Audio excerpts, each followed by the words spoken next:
2004 সালে লক্ষ্মীপুর সরকারি কলেজে অনার্স কোর্স চালু হয়। কলেজটিতে বাংলা, ইংরেজি, রাষ্ট্রবিজ্ঞান, পদার্থবিজ্ঞান, রসায়ন ও গণিত সহ 11টি বিষয়ে অনার্স কোর্স চালু থাকলেও আগের জনবল দিয়েই চলছে এর কার্যক্রম।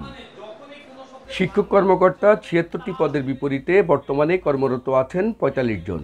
17 জন বিভাগীয় প্রধানের পদের বিপরীতে আছেন মাত্র 7 জন, আর 22 জন কর্মচারীর বিপরীতে আছেন 7 জন। এতে মানসম্মত পাঠদান থেকে বঞ্চিত শিক্ষার্থীরা। 2 জন টিচার নিয়ে আমাদের ইন্টারমিডিয়েটের ক্লাসগুলো চলতে আছে, প্লাস অনার্সের ক্লাসগুলো চলতে আছে। আইসিটি শিক্ষক, বাংলা এবং ইংরেজি শিক্ষকের স্বল্পতা রয়েছে। পরীক্ষা সামনে চলে আসছে, এতে করে আমাদের ভবিষ্যৎ সামনে হুমকির মুখে। আমাদেরকে উপযুক্ত শিক্ষার অভাব রয়েছে, যার কারণে আমরা সঠিক শিক্ষাটা পাই না। স্যারদের সংকটটা কোনোভাবে মেটানো যায় তাহলে আমাদের ক্লাসের কার্যক্রমগুলো সুন্দরভাবে হবে।